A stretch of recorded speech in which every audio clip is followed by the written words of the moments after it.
Domin koyon kalar yadda za ka haɗa irin kalar waɗannan bidiyoyi a cikin Blender, ku yi subscribe na wannan channel tamu.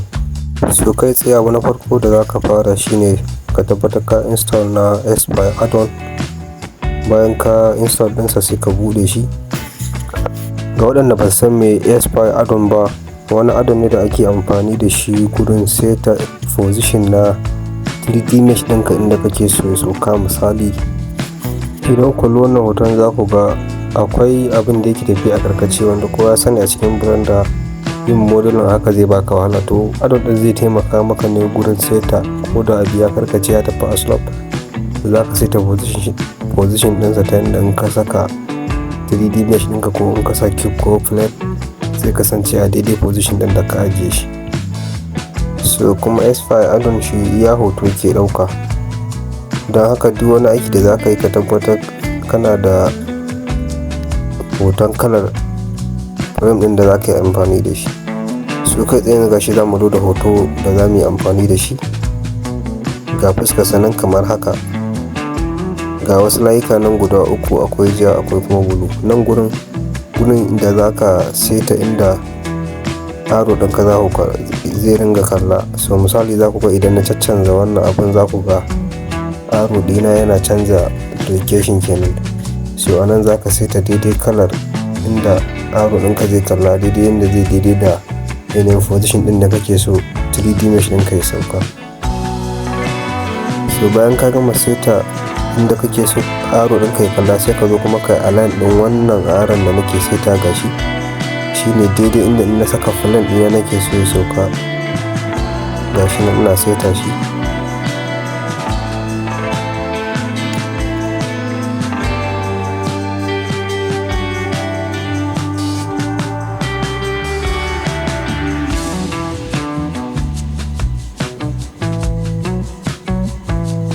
So gashi kamar yadda kuke gani na gama seta shi daidai inda cube ɗin yake. Zan zo kan file ɗin nan, zan yi saving ɗin file ɗina.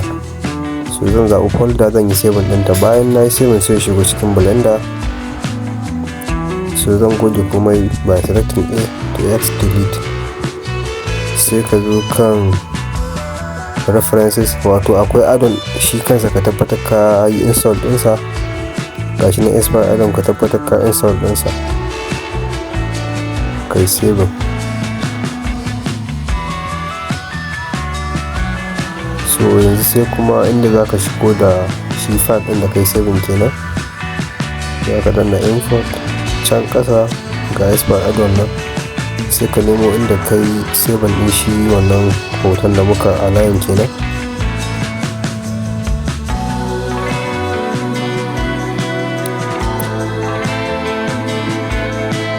So gashi kana shigo da shi za ka ga shi nan kan layin ka na y axis da x sun hau daidai inda muke so su gashi nan da x axis. So wani mu dan kara hoton haske.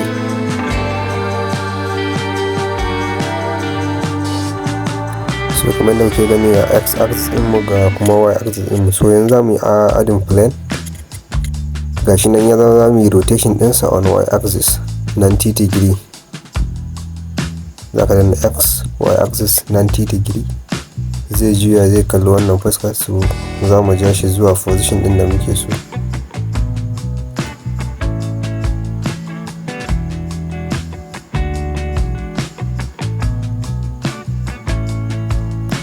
So za mu saita daidai inda muke so fuskar ta rufe kenan.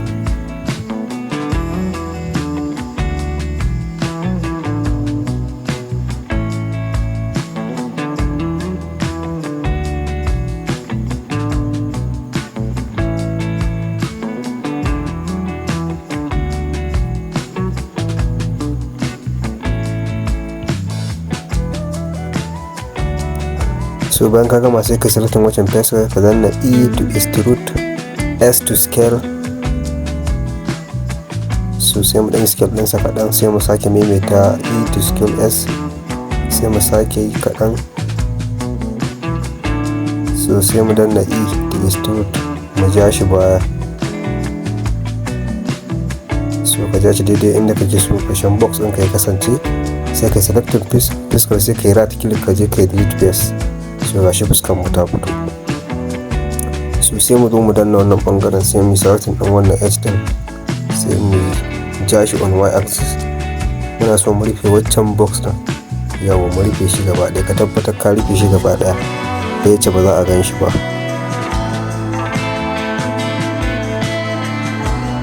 So bayan ka gama sai ka zo kan material preview nan gurin kenan. So sai kai selecting din fuskar da baka so a gani, inda baka so kenan a gani.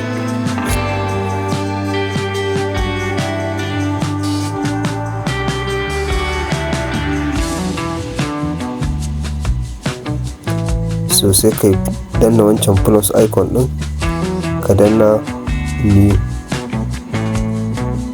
So bayan ya fito sai ka danna assign din nan. Bayan ka danna assign sai kai rename ɗinsa, ka sa masa suna saboda gudun kar abin yi ma wannan. Za mu sa masa hold out.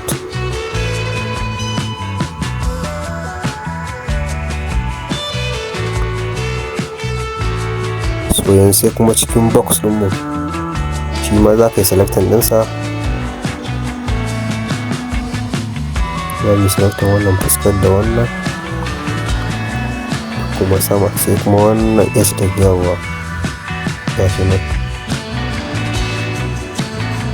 So shi ma sai mu kirkira masa new material, mu danna wannan plus icon nan, mu danna new material mu assign. Ka tabbatar ka danna wannan assign din, sai mu sa masa suna, mu sa masa box.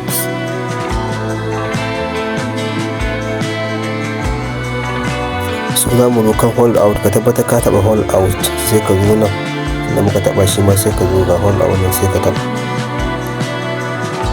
Sai mu dawo kan box. So bari mu dawo mu danna camera mu gani. Yanzu bari mu dawo kan material preview. Kun ga hold out din mu ba a ganin shi, wancan box din da muka yi ya bace. Kun gani ba a ganin sa. So idan muka dawo kan model din mu kuma za mu ga muna ganin sa. Shine amfanin hold out. So idan ka dawo kan wannan ma shine inda in kai rendering zai fita, kaga shi ma ba a ganin sa. So dama abin da muke so kenan. So yanzu kuma sai box din mu za mu zaɓi kalar da muke so ciki ya kasance kenan. Za ka zaɓi kalar da kake so, ko ja ne ko ma dai wace kalar kake so.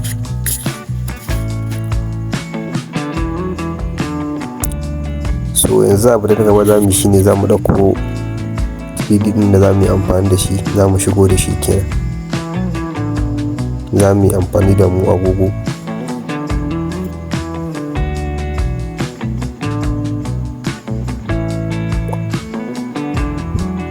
Za mu yi scale ɗin sai ya zo a ƙanƙarami. So kamar yadda kuke gani ga agogon mu ya shigo. So yanzu wani abu da ke faruwa, in muka taɓa ko ina za ku ga motsa shi zai mana wahala saboda fisis ɗinsa daban-daban ne. Za mu yi amfani da ƙirƙirar wannan ginin, za mu yi shift S wasu auto selected, ma'ana za mu ko in muka saka muna so tsakiyar agogon nan, za mu zo kan add, mu zo kan empty, mu zaɓi cube. So za mu yi highlighting, za mu yi dragging, mu zaɓi agogo. Ka tabbatar ka danna shift, sai ka tabba wannan box ɗin da muka ɗauko kenan, sai ka danna control V, sai ka yi object keep the response. So yanzu duk inda muka motsa wannan empty din, za mu motsa agogon kenan entire ɗinsa gaba ɗaya. So haka zai fi mana sauki idan za ka yi irin animation haka. So za mu kai shi cikin box ɗin.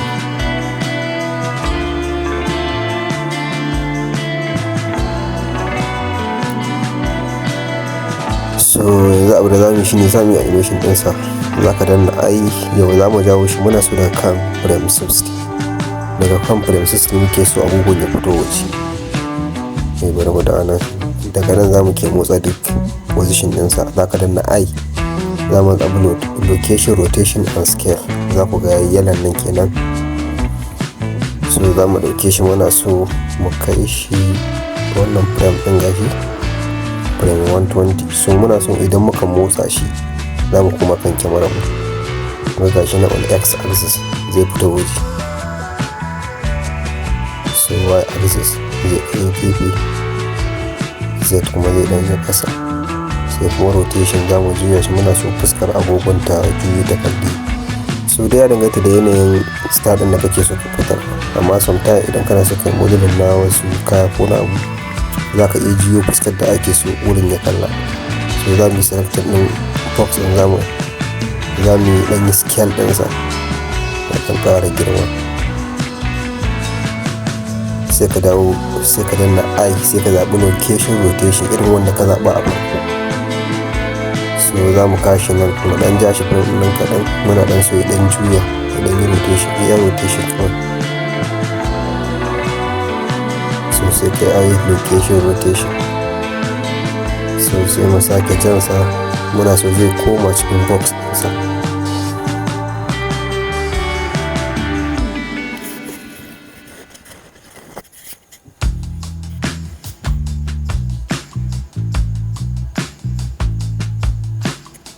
So wannan frame ɗin yayi,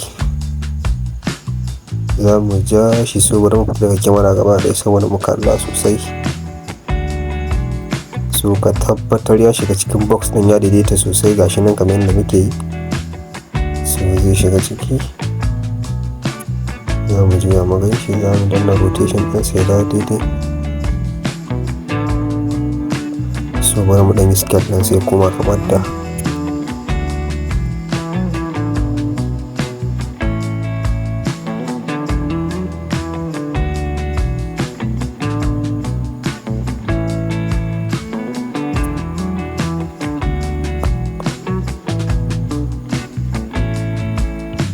So make sure ka tabbatar agogon ya shiga cikin box ɗin sosai ta yace ba za a ga fuskar sauyawa. Sai ka daka danna I, location rotation. So bari mu play magani, gashi nan da kan frame 60 zai fito, zai rotation sai kuma ya koma cikin box. So bari mu danna kyamara mu gani.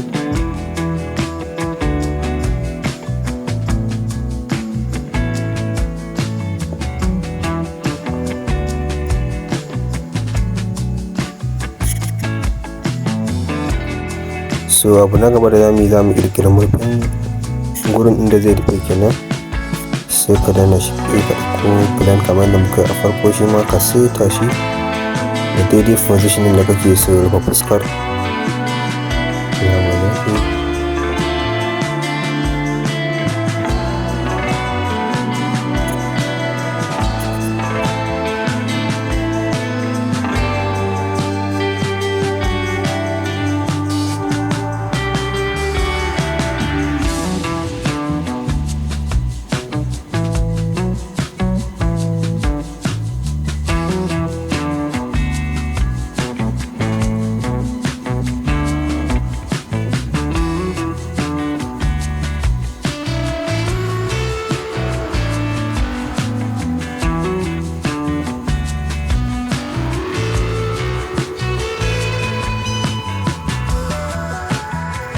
So bayan ka kirkire shi ka tabbatar yana bayan wannan hold out din da muka kirkira, wanda ta yanda in kai dragging ɗinsa ba za a gan shi ba kamar haka.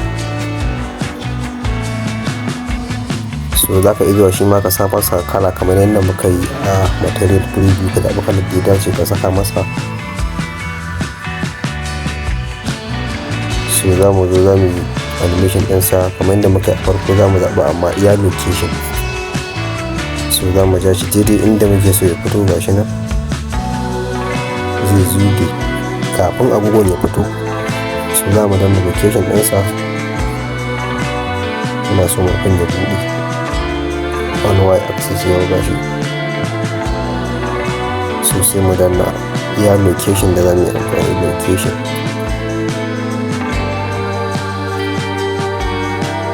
Sai mu ja shi yau gashi nan. So daidai inda agogon zai koma sai ka danna I, sai kai location. za ka ga wani yalon guri ya fito. Amfanin yalon yana nuna ma cewa ba a samu motsi tsakanin frame ɗin da muka yi na ƙarshe na biyun nan zuwa nan ba a samu wani motsi ba, shine za ka ga wannan yalon ya fito maka. So gashi nan za mu mai da shi zai rufe. So sai mu danna I, sai mu location. So So yanzu idan ka yi play gaba ɗaya za ka gashi ya buɗe, agogo zai fito gashi.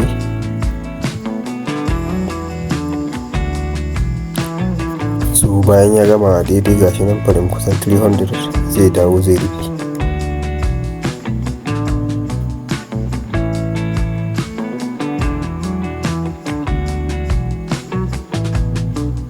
So abu na gaba da zamu shine zamu saka light, haske kenan.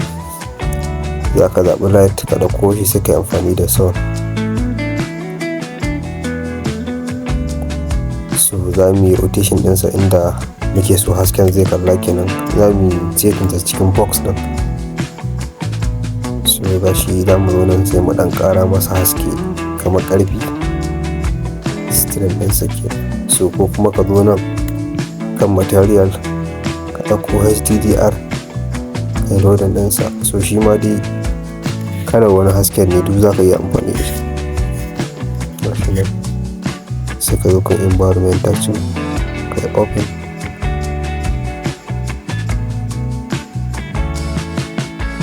So duk zan ajiye muku link ɗin da za ka ɗauko waɗannan abubuwa a description na wannan bidiyo. So shi ma duk kusan ƙarin haske ne za ka yi amfani da shi. So nan kuma za mu zaɓi kalar wanda za mu fitar, za mu yi amfani da cycle. So za mu zo nan ƙasa, so za mu zo nan film, za mu yi transparent background. So ba masu background ɗin da muka saka na HDR ya fito, don haka za mu rufe shi. So yanzu bari mu danna kan render view ɗin mu gani. So nan kuma za mu zo za mu yi saving file ɗin mu inda mun yi exporting ɗinsa yadda zai kasance. Nan gun ka bar shi a PNG ɗinsa. So bari mu zaɓi tsakiya mu ɗan yi zumi mu ga hasken ya fito sosai yadda muke so. Sai kuma yadda muke gani gashi yayi ciki, yayi mana yadda muke so.